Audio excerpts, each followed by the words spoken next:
여러분 안녕하세요. 정규재 TV입니다. 요즘 정치권이 아주 재미있게 돌아가고 있습니다.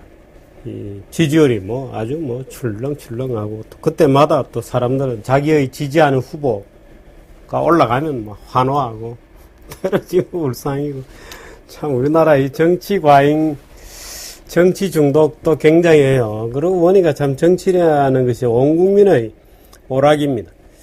참 좋습니다. 정치가 이 국민을 즐겁게 해주고 또 재밌는 거리를 주고 이 정치가 나중에 대선 끝나면 어떻게 하죠? 참 이 허탈감에 다 사로잡히고 또 자기가 지지하는 후보가 되면 처음에는 좋겠죠. 또 근데 아마 나중에 가면 또 다 또 손가락질 할 겁니다. 노무현 대통령 때 잘못 찍은 손가락이는 내 손가락을 잘못 찍었으니까 손가락을 자른다, 잘라가지고 인천 앞바다에 둥둥 떠다닌다 그랬는데요. MB 대통령도 잘못 찍었다는 사람들이 굉장히 많았죠. 근데 지금 이제 누구 안빠가 됐건, 문빠가 됐건, 박빠가 됐건, 나중에 또 내가 괜히 모르고 찍었다고 또 나올 사람들이 굉장히 많습니다. 이번에만큼은 내가 본 게 옳아, 이렇게 주장하지만 또 지나고 보면 참, 내가 왜 그런 눈에 씌었었어, 이렇게 얘기하는 사람들이 굉장히 많아지겠죠. 원래 그게 대중민주주의라는 것이 안고 있는 함정입니다. 내가 대통령을 찍을 만한 능력이 있는 사람인지에 대해서 우선 생각을 해보는 것이 좋은 자세죠. 내가 세금은 열심히 내왔는지, 내가 국방의 의무는 충실히 했는지, 또는 내가 적어도 지력에 있어서 정치가 뭔지 좀 아는 정도인지 생각해 보는 것도 좋겠죠. 근데 그런 생각 합니까, 어디? 자, 오늘은 이 하우스푸어 문제 가지고 얘기 좀 하도록 하겠습니다. 하우스푸어라는 말은 참 고약한 단어입니다. 제가 이 정규재 TV야 듣기 싫은 얘기 하는 게 전문이니까요. 오늘도 듣기 처한 입장에 따라서 아주 듣기 싫은 얘기일 수도 있습니다. 하우스푸어가 뭐냐? 원래 이 전통적인 의미로는 하우스푸어라는 게 이제 말하자면 깡통주택 이렇게 얘기할 수 있겠죠. 그 돈을 빌렸는데 지금 집을 팔아봤자 빌린 돈을 못 갚는다. 그래서 이 LTV, Loan to Value, 집값에 비해서 빌린 돈이 집값이 떨어져서 이제는 빌린 돈이 커져서 집을 팔아도 빌린 돈을 다 못 갚는다. 이렇게 되면 이제 이걸 전형적인 의미의 하우스푸어라고 할 수 있겠습니다. 근데 지금 국내에서 말하는 하우스푸어는 그런 정도는 아닌 것 같고, 자기 생활소득의 30% 이상을 원리금 갚는 데 쓰는 사람, 이렇게 이제 KB경영연구소, 아마 이게 맞을 수도 있습니다. 이 KB 국민은행의 경영연구소이기 때문에 자기들 대출자들을 면밀하게 조사해 보면 아마 이런 통계가 나온다, 이런 것일 것 같은데요.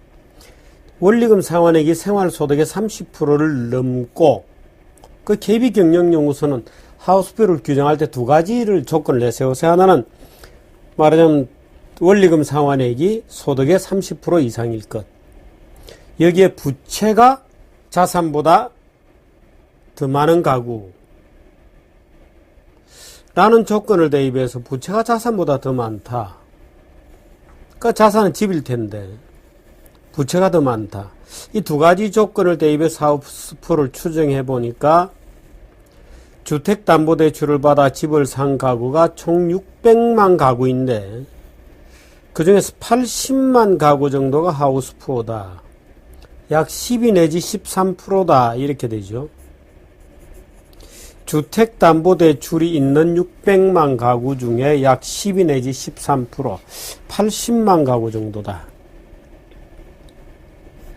좀 적게 잡았다, 이렇게 보는 사람들도 있어요. 130만 가구 정도는 봐야 된다, 이렇게. 지난해 통계청 가계금융조사에서 주택담보대출 원리금 상환하는데 부담을 느껴서 가계대출을 줄였다고 응답한 가구 15% 정도 됩니다. 그럼 이제 600만 가구의 15% 같으면 얼마나요?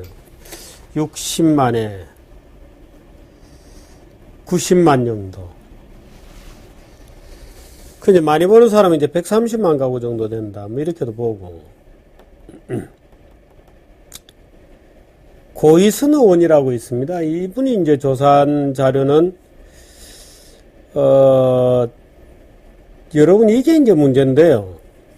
그래서 하우스푸어가 우리나라 대표적으로 중산층이 붕괴된다고 할 때 그 붕괴되는 중산층에 해당하므로 살려줘야 된다. 뭔가 지원책을 베풀어서 지탱해야 된다. 이런 논리거든요. 고이선 의원이 조사해서 조선일보가 보도한 데 따르면 연령대별로 잘 들으십시오. 30대 이하가 25.1%. 그러니까 전체의 4분의 1은 전체 하우스푸어라고 되어 있는 사람의 4분의 1은 20대입니다. 30대 이하니까. 아마 이 중에서는 뭐 극소수지만 증여 받은 사람도 있겠죠. 그러나 빼고 30대 이하가 4분의 1이다. 25.1%다.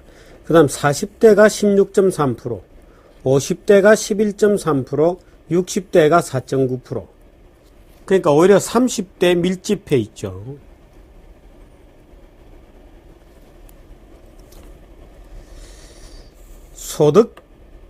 소득별로 이걸 또 조사해보면 아주 재밌습니다. 이 자료는 조금 이상하군요. 제가 이건 나중에 한번 확인해 봐야 되겠습니다만은, 이 다 합쳐봐서 100%가 안 되는데요. 30대 이하 25.1, 40대 16.3, 50대 11.3, 하면 27.6, 60%가 안 되는데, 뭔가 잘못된 것 같습니다. 나중에 확인을 다시 하겠습니다. 근데 이 통계는 맞는 통계입니다. 소득 분위로 나누어서 소득 5분위에 속한 사람이 상위 20%, 31만 7천 명. 그 다음에 4분위에 속하는 사람이 39만 4천 명, 3분위에 속하는 사람이 34만 9천 명, 2분위에 속하는 사람이 22만 9천 명, 1분위에 속하는 사람이 9만 7천 명입니다. 근데 1분위 에서부터 5분위 이제 소득 5분위로 나눈 거죠.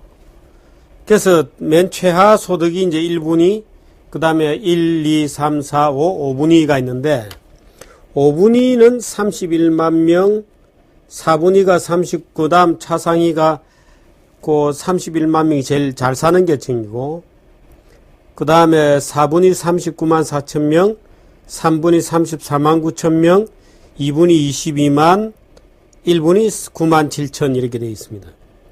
합치면 약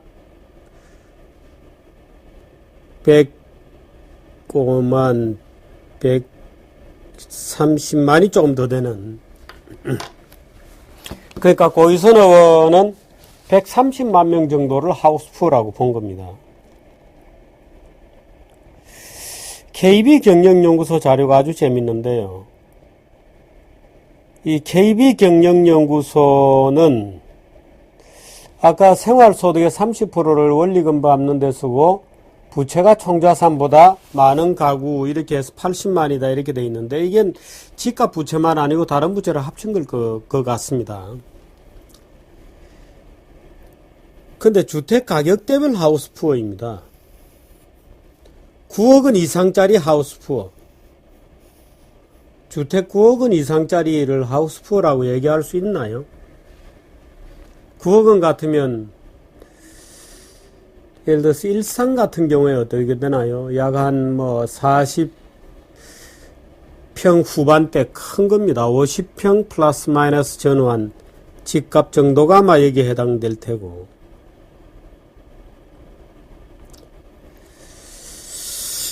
(6억에서) (9억까지가) 14.1%. 그 다음에 3억에서 6억까지가 17%. 1억 5천만에서 3억까지. 그러니까 9억원 이상이 22.3, 6억까지가 14.5, 3억까지가 17, 1억 5천만원까지가 15.6, 1억 5천만원 미만이 13.2% 이렇게 되어 있습니다. 다시 한번 볼까요? 집값으로 보면 지금 주택가격대입니다. 9억원 이상이 22.3, 그 다음에 6억원 이상이 14.5, 3억 원 이상이 17%, 1억 5천만 원 이상이 15.6, 1억 5천만 원 미만이 13.2 이렇게 되어 있습니다.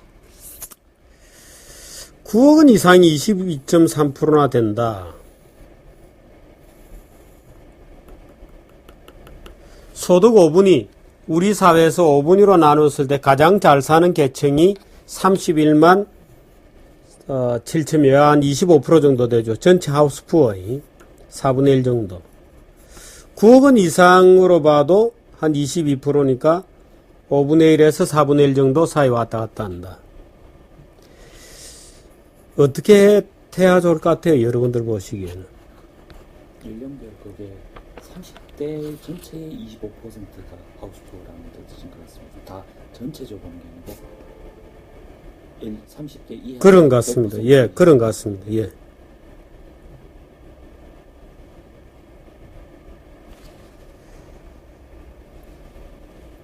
30대 이하의 25.1%가 하우스푸어다. 그 말이 뭐이죠? 40대에서는 16.3%가 하우스푸어다. 아니에요. 그것도 아니에요. 그렇게 따지면 인구 비례로 따지면 훨씬 많아지는데. 아, 그런가요? 이 숫자는 나중에 다시 한번 확인을 해보도록 하겠습니다. 50대 11.3%. 근데 소득별 하우스푸어 숫자의 5분위가 상위 5분위 상위 20%인데, 그게 31만 9천 명. 소득 4분위, 3분위만 해도 중산층이라고 볼 수 있겠죠. 자기 집값이 9억 원 이상인 사람을 우리가 하우스푸어라고 할 수 있냐, 6억 원 이상인 사람을 하우스푸어라고 할 수 있느냐 하는 게 문제입니다.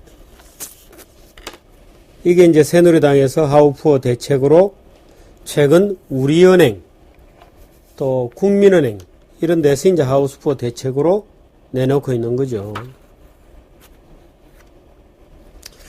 우리은행이 다음 달부터 이제 트러스트 앤드 리즈백 형식으로 우리은행에서 주택담보대출을 받은 사람의 원리금 상환이 어려운 1주택 보유 실거주자를 중심으로 하우스푸어 대책을 냅니다. 주택 소유자가 소유권 은행에 넘기면 은행은 그 집을 이제 소유하는 대신에 그 사람에게, 넘긴 사람에게 전세를 살 수 있도록 해주고, 임대료를 은행에 내는 방식으로 해주는 겁니다. 임대료를 받는 건데, 은행이 말하자면 그 집주인이 되어서 세를 준다 이런 거죠. 나중에 이제 상환 가능해지면 이제 집을 다시 찾을 수 있다, 뭐, 이렇게 돼 있고, 실질 소유자는 그렇게 많지 않은 것 같아요. 그래서 우리 은행이 이제 이런 안을 내놓으면서 정부 또 금감원, 금융감독위원회 이런 데서 이제 하우스푸어 대책을 잇따라 지금 내놓고 있습니다. 새누리당은 뭐 박근혜 대표가 발표했습니다마는 캠코, 이 한국자산관리공사죠. 이런 데서 하우스푸어 지분의 일부를 사서 주인은 매각 대금만큼 받아서 은행 대출금을 갚고, 뭐 일부입니다. 집값 전체 일부라도 갚고, 대신 공공기관에서 6% 이자를 은행에다가 지급해주는 방식, 뭐 이렇게 되어 있습니다.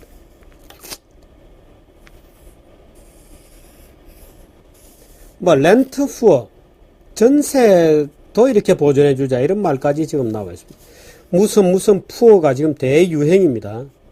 하우스푸어, 뭐 렌트푸어, 뭐 결혼푸어 이런 것도 있어요. 허니문푸어, 뭐. 저는 이 하우스푸어에게 무언가를 도와줘야 한다는 주장에 전면적으로 반대하는 생각을 가지고 있습니다. 무언가 이 푸어에 반대, 푸어라고 이름을 붙여서 부동산 투기 실패를 정부가 보호해준다. 이렇게 가다가 나중에 주식 투자 실패도 보호해달라 그러면 어떡하죠? 부동산 투기를 해서 자기 능력은 그렇게 안 되는데 은행 돈을 왕창 빌려서 부동산에 몰빵을 했기 때문에 이 푸어 문제가 생기는 거거든요. 그 이제 집값이 떨어졌기 때문에 문제가 생기죠. 만일에 은행돈을 달달 끌고 모아서 집값에 자기 실가 갚을 수 있는 능력보다 왕창 투기를 했는데 집값이 올라서 이익이 나면 어떡하죠? 그 세금을 뭐 국가에 어떻게 더 하나요? 아니잖아요. 그 하우스포를 왜 도와줘야 되냐? 왜 개별 국민들이 투기적인 이익을, 부동산 투기 이익을 보려고 한 거를 정부가 도와주나? 왜 그걸 우리 세금으로 도와줘야 되냐? 집값이 떨어질 거로 예상한 사람도 있고 올라갈 것으로 예상한 사람도 있고 그런 부담을 지기 싫었기 때문에 자기 집을 가지는 꿈을 포기한 무주택자도 많은데 왜 부동산 투기한 거를 도와줘야 되나? 30대 이하의 25.1%, 이거 뭐 연령대별로 숫자라고 보고 30대 이하의 25.1%가 하우스푸어다? 30대 이하가 왜 이렇게 자기 집을 살려고 난리를 했나요? 30대는 원래 집이 없는 겁니다. 예를 들어서 결혼 정령을 뭐 20한 8세 뭐 이렇게 보더라도 보통 결혼해서 근로자 평균임금으로 따지면 약 14년 정도 걸리거든요. 자기 집 사는데. 그럼 30세 결혼해도 44세 정도에 가서 국민주택 규모 정도의 집을 가지면은 거의 적당한 거예요. 국민평균입니다. 30대 이하, 30대 이하의 4분의 1이 하우스포다. 야, 이거 박근혜 20, 30대는 박근혜 편이 별로 없다. 이거 해주자. 말이 되나요? 부동산 투기해서 시장에서 잘못해 자기가 예측 잘못해서 자기가 경제적 손실을 보고 있으면 그건 자기 책임이죠. 그걸 왜 국가에서 도와주나요? 40대 이하 16.3%다. 그 이런 어처구니 없는 선택을 왜 정부가 재정을 투입해서 도와줘야 되냐. 선거 앞두니까 물론 이런 말도 안 되는 짓을 하죠. 선거를 앞두고 있으니까. 예를 들어서 누구든지 자기의 가격을 자기가 매기는 겁니다. 대학교 입학 등록금도 마찬가지인데 반값 등록금을 요구하려면 나중에 직장 들어가서 월급도 반값을 받을래? 라고 물어봐야 됩니다. 반값 등록금을 요구하나? 오케이. 그러면 나중에 직장 들어가서 월급도 반으로 받아라. 대학생 누구라도 그렇게 하려고 합니까? 등록금은 반으로 받고 싶고 나중에 월급은 배로 받고 싶죠. 자기가 자기 부동산에 투자해서 이익은 자기가 묻고 손실을 보면 국가가 책임지라? 지금 이런 요구잖아요. 하우스푸어라는 게. 자기가 투기를 잘못했으면 자기가 벌을 받는 겁니다. 그렇게 해서 한 세대가 교훈을 받고 다음 세대는 안 그렇게 하는 거예요. 지금 하우스푸어 문제라 가지고 정당마다 전화를 엄청나게 받고 있다 그러거든요. 누가? 다 젊은 애들이죠. 30대, 40대. 하우스푸어가 국가 사회의 문제입니까? 자기의 문제죠. 핑계를 댈 걸 사회 핑계를 대야죠. 자기가 투자 선택해서 자기가 고생하는 거를 왜 국가 사회가 책임을 지라는 거예요? 있을 수 없는 일입니다. 말 만들기 좋아하는 사람들이 하우스푸어지 무슨 하우스푸어가 되어 있어요? 집값 9억 원 이상의 하우스푸어들이에요. 하우스푸어. 집값 9억 원. 이 하우스푸어를 왜 도와줘야 되나요? 우리 김 PD도 집이 없는데. 우리 김 PD가 집 없어요. 9억 원 이상 하우스푸어들이에요. 이걸 정부 예산으로 해도 6억 원짜리도 집 좋습니다. 강북에서는. 6억 원 이상도. 3억 원 이상. 17%. 예를 들어 집값이 1억 5천만 원 미만인 사람. 오케이. 이것까지는 요구한다면 뭐 집값 1억 5천만 원. 사실 이것도 원리상 맞지 않죠. 이것도. 그런데 뭐 9억 원짜리 집값 6억 원짜리 뭐 이런 사람들이 얼굴이 그래 뻔뻔해도 유분수가 있지. 투기해서 자기가 집값 오르면 왕창 먹겠다고 해놓고 지금 와서 정당이 전화해서 우리가 표 줄 테니까 찍어내라. 야, 박근혜 니 20, 30대 표가 없잖아. 20, 30대 이하, 30대 이하 연령대에서 4분의 1이 하우스포다. 당해봐야 알죠. 당해봐야. 당해도 싼 거 아니에요. 물론 나오고 있는 분들에게는 죄송한 얘기지만 그럼 집값이 올랐다면 왕창 먹었을 거 아니에요. 그 버는 건 자기가 벌고 자기가 손실을 보면 국가 보고 내 나라고 생떼를 써도 되겠어요? 정말 후안무치다. 후안무치다. 이런 것까지 도와달라 그래도 되나요? 무주택자도 있는데 무주택자도 대학교 등록금도 마찬가지입니다. 고등학교 못 가는 사람이 많은데 자기들 대학생들끼리 자기들끼리 모여서 다 대학생이라고 주장하면 어떡해요? 전체 국민의 20%, 전체 고졸자의 20%는 대학을 안 갑니다. 못 갑니다. 고졸자도 많은데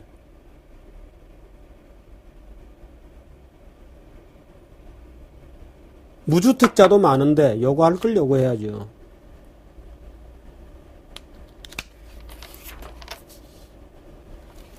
그런 겁니다.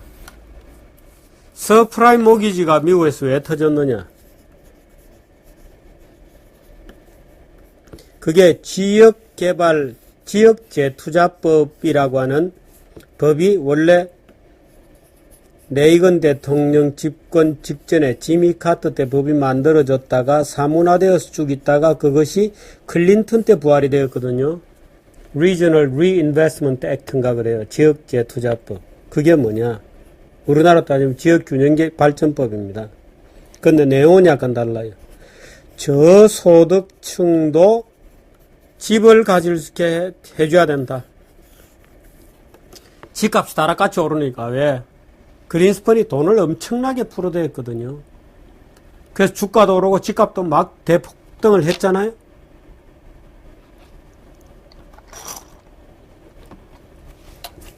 그러니까 인플레가 되면 빈부격차가 벌어지게 되죠.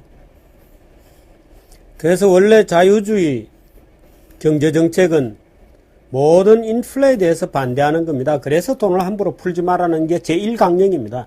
신자유주의 경제정책의 1강령, 돈을 함부로 풀지 마라. 왜? 부자만 돈을 더 버니까. 근데 어떤 그린스펀, 클린턴 다 케이지안 포퓰리스트니까요. 경기가 나빠지고 주가가 떨어질 때마다 돈을 풀었습니다. 그 결과로 집값이 따락같이 올랐죠. 그러니까 저소득층의 불만이 터져나오는 겁니다. 야, 집값 오르니까 부자들은 더 부자 된다.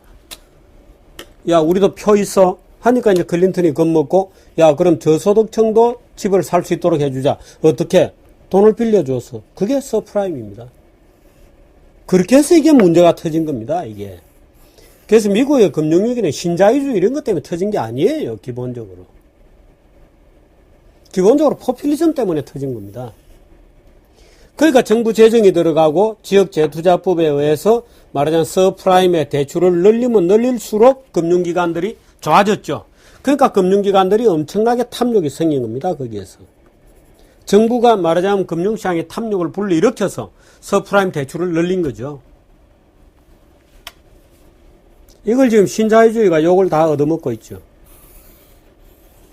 그래서 하여튼 좌빨들은 정치 선정 공세는 참 대단하죠. 이 서프라임은 그래도 서민층에게도 집을 살 기회를 주자라고 하는 슬로건이었는데 지금 하우스포 대책 아닙니다. 서민층이 왜 서민층이에요? 9억 이상 집 22%, 6억 이상 집 14%, 합치면 이게 전체의 3분의 1이 넘어요. 소득 5분위, 4분위 이런 사람들이 70만 명이에요. 70만 명. 소득 5분위 잘 사는 사람이잖아요. 4분위. 제가 볼 때는 아마 대부분의 강남 좌빨들일 겁니다. 강남 좌빨. 새파랗게 젊은 친구가 나도 강남에서 살라고 빚 왕창 내서 집 샀을 거라고요. 그러면서 맨날 좌익 찍고 떠들어대는 전형적인 강남 좌파들 있잖아요. 제가 볼 때는 뭐 강남 좌파들이 이게 대부분일 겁니다. 되게 보수적인 사고를 가지거나 자유주의적인 사람을 가진 사람들은 투기를 잘 안 합니다. 왜? 땀과 노력을 중요시하는 철학에 기반한 인생관을 가지고 있거든요.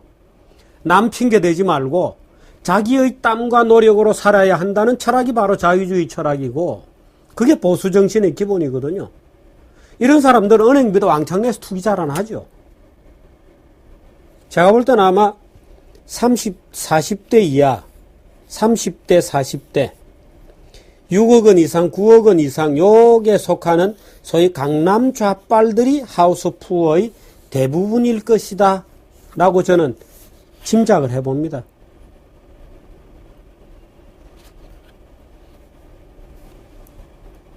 검은콩 PPL입니다. 몇 개 안 먹네요. 예? 누가 지원을 안 해줬는데 BPL. 아, 검은콩을 오늘 누가 제가 먹으라 보내오셨어요. 그래서.